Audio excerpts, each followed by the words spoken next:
Assalamualaikum warahmatullahi wabarakatuh. Selamat pagi, Om Swastiastu, salam sejahtera bagi kita semua. Semoga apa yang kita lakukan hari ini dicatat sebagai amal dan ibadah kita. Amin. Kemudian bagi teman-teman yang menjalankan ibadah puasa, semangat sampai dengan berbuka. Oke, masih bersama dengan Bu Loha di mata pelajaran sejarah. Hari ini kita akan membahas tentang Revolusi Indonesia atau Perang Mempertahankan Negara Kesatuan Republik Indonesia. Jadi kalau minggu lalu kita belajar tentang kedatangan sekutu, hari ini kita membahas tentang respon bangsa Indonesia terhadap kedatangan sekutu. Yang pertama adalah tentang pertempuran Surabaya. Jadi tentara sekutu itu mendarat di Surabaya pada tanggal 25 Oktober 1945. Dan dalam tubuh sekutu atau tentara AFNI itu ada tentara Belanda, tentara Nica. Sehingga para pemuda Surabaya menganggap bahwa sekutu ingin membantu Belanda untuk kembali menguasai Indonesia. Nah, pertempuran Surabaya itu diawali ketika atas perintah Plukman, Belanda itu mengibarkan bendera Belanda di atas Hotel Yamato, yaitu bendera dengan warna merah, putih, dan juga biru. Nah, pemuda menganggap peristiwa ini menunjukkan bahwa memang Belanda ingin kembali menguasai Indonesia. Selain itu, perintah mengibarkan bendera merah putih itu datang dari Presiden Soekarno itu pada tanggal 31 Agustus 1945. Tapi Belanda malah mengibarkan bendera merah putih biru di Surabaya, sehingga ini membuat para pemuda Surabaya marah dan akhirnya melakukan penyerangan di Hotel Yamato terhadap tentara Belanda. Jadi para pemuda Surabaya itu berbondong-bondong ke Hotel Yamato, naik ke atapnya sampai ditembaki, tapi mereka tidak peduli, mereka terus naik sampai akhirnya sampai di puncak. Dan para pemuda merobek warna biru pada bendera Belanda sehingga menyisakan bendera merah dan putih yang merupakan bendera Indonesia.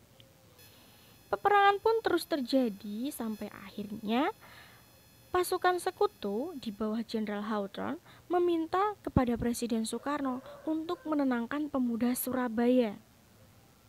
Dari pertemuan antara Hawthorne dan juga Soekarno inilah dicapai kesepakatan bahwa tidak akan terjadi peperangan lagi di kota Surabaya, dalam artian melakukan gencatan senjata atau istirahat perang. Namun, berita gencatan senjata ini tidak didengar oleh seluruh rakyat Surabaya. Nah, masih terjadi peperangan-peperangan kecil di beberapa titik di kota Surabaya. Salah satunya itu terjadi di kawasan Jembatan Merah Surabaya hari ini, di mana bahkan peristiwa ini menewaskan seorang jenderal AWS Malabi, jenderal sekutu untuk kawasan Jawa Timur. Jadi ketika dia sedang melintasi kawasan Jembatan Merah, ternyata terjadi peristiwa tembak-menembak antara tentara sekutu dengan pemuda Indonesia. Bahkan pemuda Indonesia berhasil membunuh jenderal AWS Malabi dalam peristiwa tembak-menembak ini. Sehingga peristiwa terbunuhnya AWS Malabi ini membuat sekutu marah dan akhirnya sekutu mengeluarkan yang namanya ultimatum atau perintah. Jadi pemerintah Inggris selaku ketua sekutu di Indonesia menyatakan bahwa pemuda Surabaya harus mengembalikan senjatanya yang telah dirampas dari Jepang kepada sekutu dengan tangan di atas kepala di tempat yang telah ditentukan.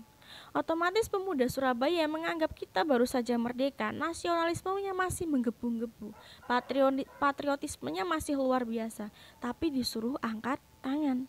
Ini namanya penghinaan bagi masyarakat Surabaya. Akhirnya masyarakat Surabaya lebih memilih perang.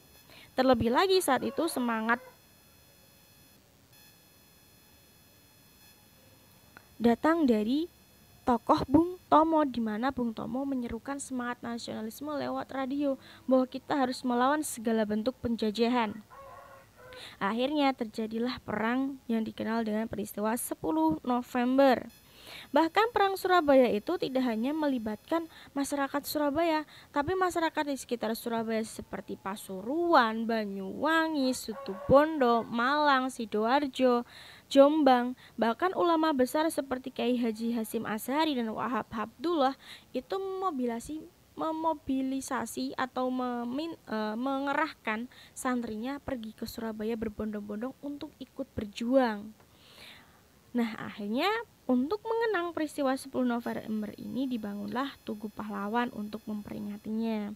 Bahkan 10 November itu diperingati sebagai Hari Pahlawan. Kenapa? Karena tadi peristiwa heroik, satu, dapat membunuh seorang jenderal. Dua, melibatkan masyarakat Surabaya bahkan sekitarnya.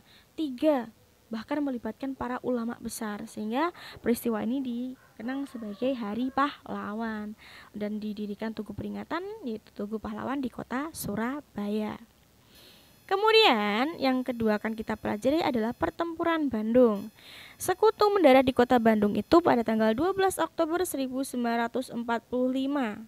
Dan bahkan mereka itu mengultimatum kepada pemuda Bandung untuk menyerahkan senjata yang dirampas dari Jepang, kecuali senjata yang dibawa oleh TKR atau Tentara Keamanan Rakyat.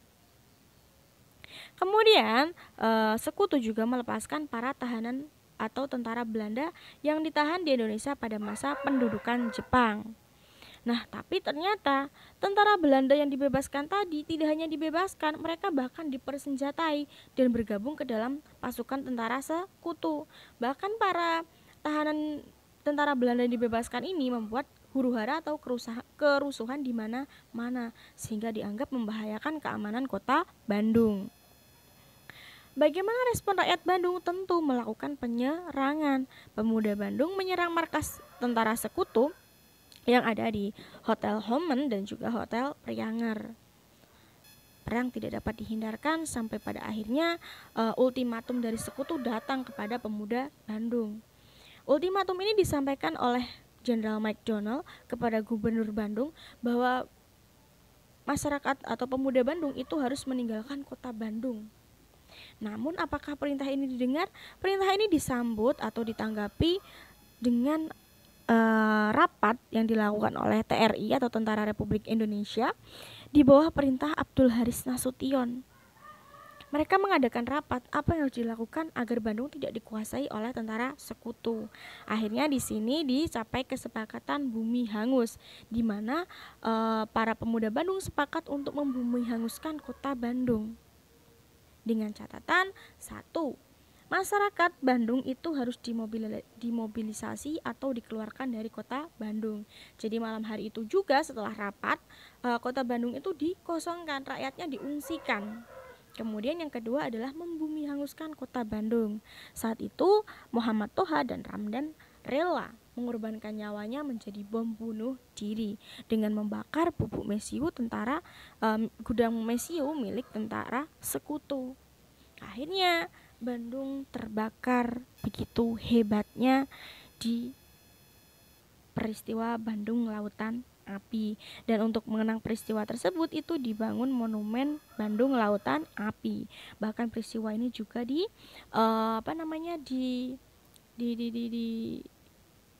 dibuat sebuah lagu yaitu dengan judul Halu Halu Bandung, seperti itu. Oke, untuk hari ini kita belajar tentang dua perang ini, yaitu pertempuran Surabaya dan juga Bandung Lautan Api. Untuk minggu depan kita akan membahas dua lagi, yaitu tentang Medan Area dan juga Ambarawa. Oke, terima kasih untuk hari ini. Kita kembali ke classroom nanti untuk diskusi. Kita akhiri. Wassalamualaikum warahmatullahi wabarakatuh.